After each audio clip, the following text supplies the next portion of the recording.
কথায় আছে সমুদ্রের কেউ নাস্তিক হয় না। সমুদ্রের কেউ কেন নাস্তিক হয় না আপনারা শুধু আমার আজকের এই ভিডিওটাতেই বুঝতে পারবেন।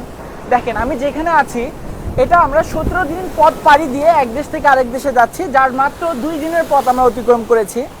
এই 2 দিনের পথ অতিক্রমের মাঝে আজকে আটলান্টিক মহাসাগরে এমন একটা জায়গায় আছি, শুধু এখানে বাতাস তো বুঝতে পারছেন। আমি যদি সমুদ্রের উত্তালতা বা সমুদ্র সম্পর্কে একটু আপনাদের ধারণা দেই তাহলে দেখতে পাচ্ছেন যে এখানে আসলে সমুদ্র কত বেশি উত্তাল। আমি তবুও আপনাদের একটু দেখিয়ে দিচ্ছি।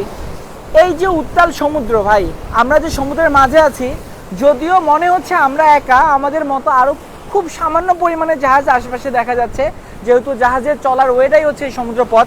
আমি দূরে আপনাদের জুম করে দেখালে ওই যে একটা জাহাজ দেখতে পারবেন, যেটা আমাদের থেকে তুলনামূলক ছোট।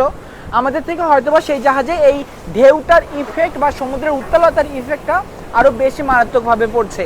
তো এখানে দেখেন যদি আপনার জীবনের ঝুঁকি কত বেশি এটা তো আপনি বুঝতে পারছেন। তো এখানে এই পরিস্থিতিতে থেকে আপনি কিভাবে আল্লাহকে ভুলে যাবেন অথবা আপনার সৃষ্টিকর্তার কথা আপনার মনে পড়বে না। তো সমুদ্র ভাই এমনই, যেখানে থাকলে আপনি কখনোই, আপনি চাইলেও যতই চেষ্টা করেন, এখানে আপনাকে বাঁচানোর জন্য বা আপনার সেফটির জন্য আল্লাহ ছাড়া আর কেউ থাকে না। এই জন্যই বলা হয় সমুদ্রের কেউ নাস্তিক হয় না। তো আজকের ভিডিওটা কেমন লাগলো অবশ্যই কমেন্টে জানিয়ে দিবেন, আমার জন্য দোয়া করবেন। ধন্যবাদ, আসসালামু আলাইকুম।